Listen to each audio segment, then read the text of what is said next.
Great. So I get to talk with Hal Rubino today about a project that we did with the Society for Organizational Learning, which we'll refer to as SOL, back starting in 2001. And I remember when we did it because the first day of the first interview for our strategic clarity process was on 9/11. So on September 11th, 2001. So that's sort of a marker for me. The intention, so this is work that Hal and I did starting with the Council of the Society for Organizational Learning Boston area meeting. They sort of represented in the time the global and the United States. And we're looking at a strategy of who are we and what are we doing going forward as we're being successful in our growth, and had put out a call in the year or two before that for strategic processes and whether they could be systemic. And we had met with Gene, the executive director, and I was involved with the research committee and a member of the society, and had met with Gene and then Sherry Mediato to talk about maybe using our process. And then we had met with the council and they approved it, and we started September 11th, 2001. And so with that, let's see, who were we including in this? We were including researchers, consultants, and corporate members. Those are the three categories that they had at SOL. SOL is, in its own right, was at the time a nonprofit working to bring folks together for organizational learning, and had met with quite a bit of success a few years after the publishing of Peter Senge's The Fifth Discipline, and then the Field Book and all those. And we were looking at the level of the whole organization, which was trying to understand for itself, are we an organization? This is a bit pre-network thinking, but are we a global network? What are we? We interviewed probably 12.5 folks, mostly members of the society, a couple others not, of the council, from the researchers, corporate members, consultants, and staff. And it was all done in English in the United States. And that led through us, and we did strategic clarity mapping. So we did systems mapping and strategic clarity analysis. And then we took the council over a series of meetings, 3 or 4 meetings, through the analyses to come up with many of those insights themselves, and found confirmation that what we were doing was innovative, because it was difficult for some of the council members to work through, like what would be an archetype that would describe this whole behavior. And so we shared as another voice, not the answer, but as another voice, what we had seen, out of respect for these teachers of systems thinking, this kind of work. And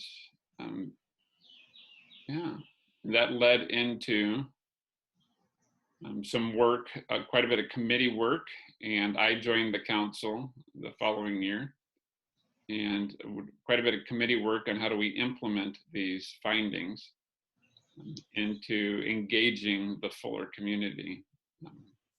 So that's what I'm remembering as sort of the overview of the process. And if you want to add anything to what you're remembering of that, or. Well, I remember imagine bringing systems thinking methodology to Peter Senge and his group. It's kind of like trying to teach physics, in a kind of a different way to Einstein. There's some pre-listening in the room that's already got a lot going on. So when we went in, it was nerve-wracking a little bit. I was more than others because it was just a condition that's not usual in our work. For someone who's a founder of the field you're actually operating in. I found very exciting once we got over the initial hump and they saw the rigor of the capacity to capture in causal thinking, which it turns out we're very good at. The difficulty they had, I thought, was unique and challenging for them, and revealing to them about themselves that they also had something that they could learn and take on for themselves in the process, even taught within their own circle. So there was I experienced a lot of humility in the room, as I recall, a lot of judgment, a lot of humility, a lot of people with big capital T's who suddenly had their own thoughts challenged, and they were very cool about it. So I experienced the people who are known to be at the top of the game of organizational learning taking themselves on in a challenge that they found challenging that might have surprised them, and I think they did that very gracefully. As we did, we held that space for them to be uncomfortable in their own suit, and that was unexpected. And but it generated a level of conversation that allowed them to gain insight into what they thought they already knew everything about, and they had been stuck in their own assumptions about what really works and what didn't, or what might work. So I found that very useful to them in terms of the process. The analyses, which was really, really an interesting series of conversations because it challenged both the methodology, which was a good thing for us, how robust and where to come from. So Jim, you did a masterful job of describing from the decision sciences framework where it came from the system thinking framework, from the system dynamics framework, so that there was a theoretical support for each of the tools. And then the integration, which of course is what blew them away, is how do they integrate them? And that was very innovative. And I think that's where they saw the greatest value to them, was the local, global, and integrative conversation, so articulately supported by very robust tools. Yeah, growth and underinvestment with drifting goals or something like that. There's a lot of growth in the society, a lot of membership and interest within that group in Boston and globally. And there were the successful people who were the big names were the ones getting to teach the courses. And a lot of big names coming in that weren't really involved. So how do we shift that dynamic to include all of the incredible people that are corporate members and consultants and researchers?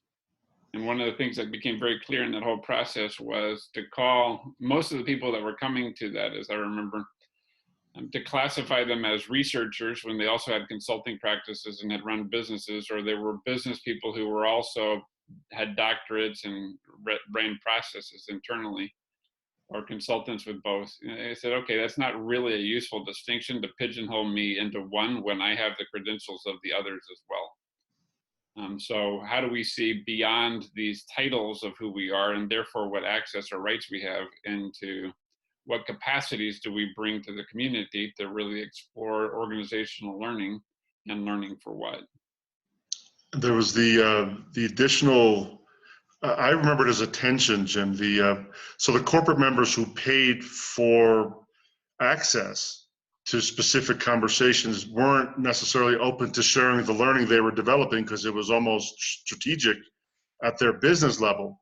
So there's this tension of, how do I share into the community something that might be a strategic benefit for my business, and I am not in conversation with my competitors around this?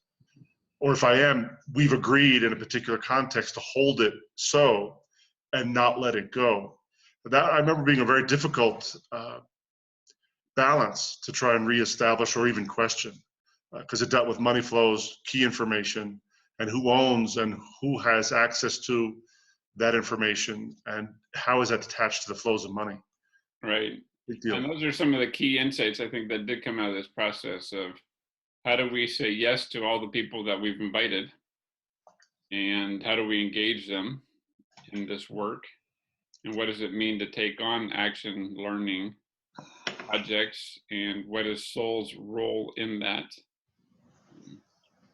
and what is how are our mindsets getting in our own way of being able to do that. And that led to, as I said earlier, a bunch of committee work and work on the council for how do we live into what we've seen here to really shift our culture to embracing the people that are here, and giving, what I do remember is seeing that there was more autonomy and respect given to, I believe, the different perspectives, whether you were coming in as somebody working on process on site, whether you were developing new research, and it was a bit less about what category you were there as, which I think we continued to struggle with, but less about what category you are and what are you bringing. And similar in the methodological side, Jim. What is a learning organization methodology that SOL can support and say, yeah, this has the imprimatur of being inside of the umbrella?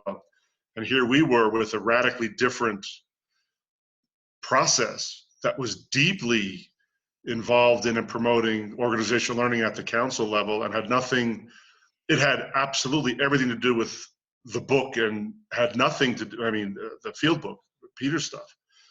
But it was tangential and a broadening of that concept. So we were presenting a challenge to them directly around which methodologies do we say are we support and where do we draw the line?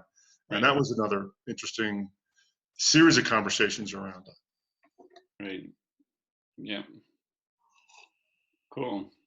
Yeah, so we did a strategic clarity. We called it Managing from Clarity at the time. We had the book out, and we did a big process with a bunch of friends who became even closer friends within the society, and had some impact for the years that we were involved in the work.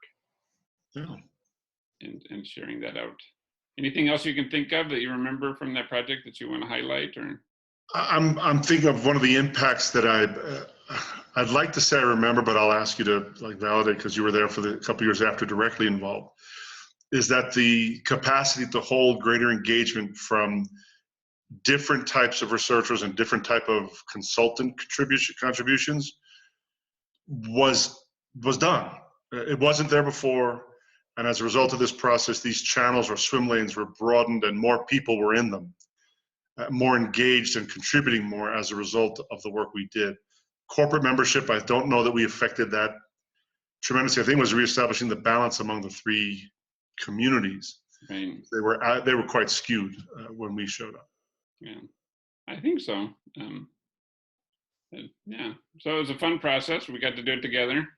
We were living in Austin at the time, traveling to the Northeast, working with a great community of folks, trying to ask a big question of how do we say yes to the invitation to organizational learning and people working at a higher level of harmonic, of vibrancy, agreements, and how do we get out of our own way?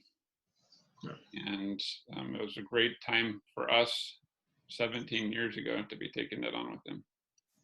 I also think it reaffirmed the power of the methodology at the time, the whole GRASP thinking, that it really had some juice. It was, you could communicate the pieces very compellingly. We could do study of the pieces and how they fit, and it made a difference in how people thought, not because we said so, but because they did. It was a very reaffirming process with some very challenging people. These are very thoughtful folks who put every thought to test. And they stretched and pulled and didn't break any of it. It just seemed in my mind that our GRASP methodology got a lot firmer. And we learned a lot about how to present and talk about it, what not to do in some cases. Don't go too far in detail because researchers in rabbit holes, they love that. So how do you know, what's the right level of conversation at the time? And we learned a lot, I did at the time, about how to hold those and at what depth. So it was good for us too. That's great. Well, thank you. That's great. All righty.